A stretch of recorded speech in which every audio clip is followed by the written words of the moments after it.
you were talking about the genius of war. It's not Hitler that's a genius. If anyone's a genius, it's Goebbels, the propaganda chief, and it is their ability to harness that. They are the kings of messaging. They don't have X, they don't have social media, but they do have new technology, and that new technology, that new approach, is flooding the airwaves with their singular message, which is always the same and has been ever since the Nazis come into power.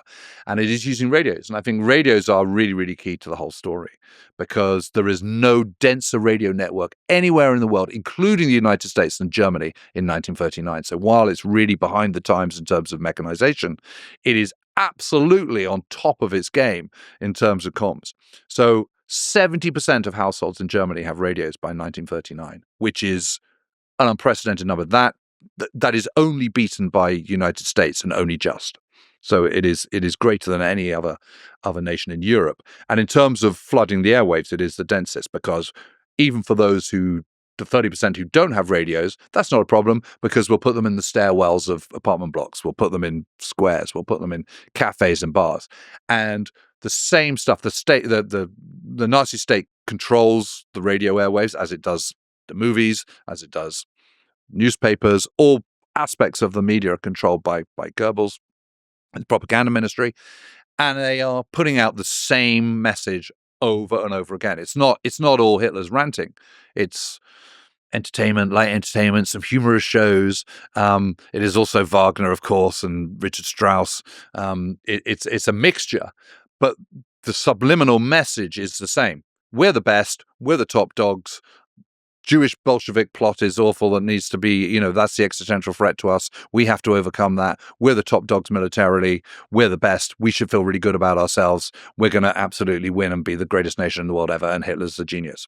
And that is just repeated over and over and over and over again. And for all the modernity of the world in which we live in today, most people believe what they're told repeatedly. Yeah, they still do.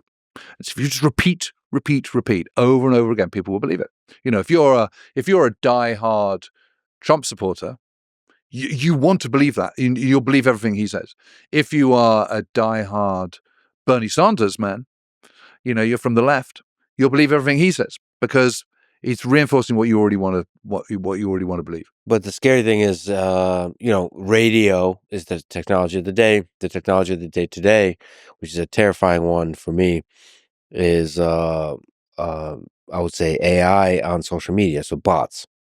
You can have basically bot farms, which I assume is used by Ukraine, by Russia, by US. I would love to read the history written about this era, about the information wars. Who has the biggest bot farms? Who has the biggest propaganda machines? And when I say bot, I mean both automated AI bots and humans operating large number of smartphones with SIM cards that are just able to boost messages enough to where they become viral. And then real humans with real opinions get excited also.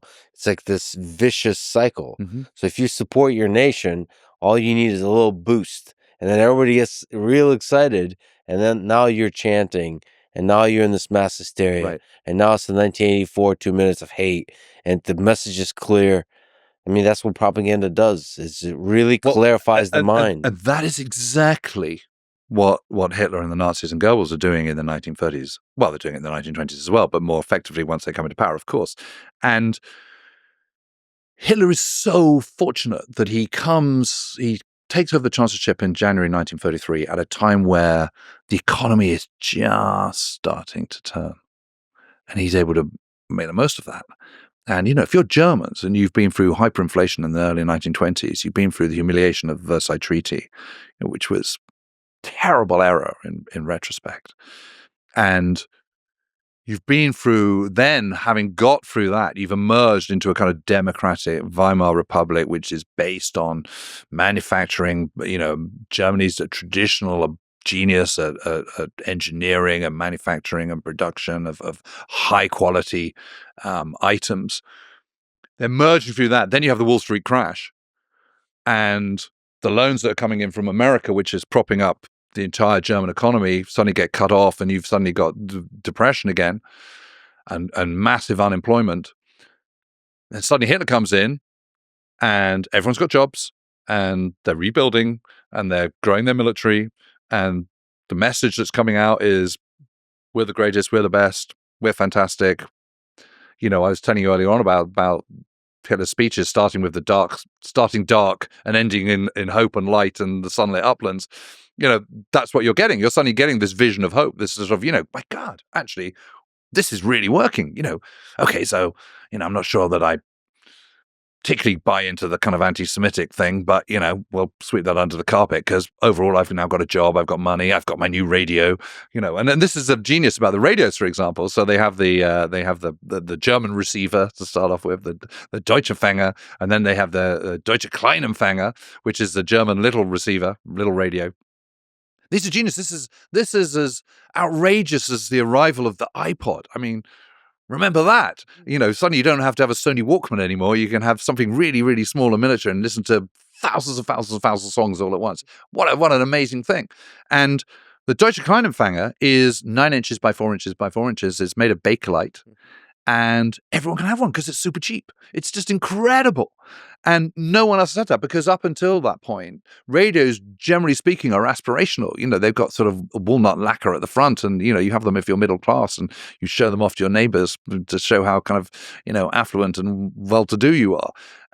But suddenly everyone can have one. And if everyone can have one, then everyone can receive the same message. And you can also, and this is the whole point about the Hitler Youth as well. The young guys, that's where they're most impressionistic. They're least risk averse, so they're most gung ho. They're most full of excitement for the possibilities of life, and their minds are the most open to suggestion. So you get the youth.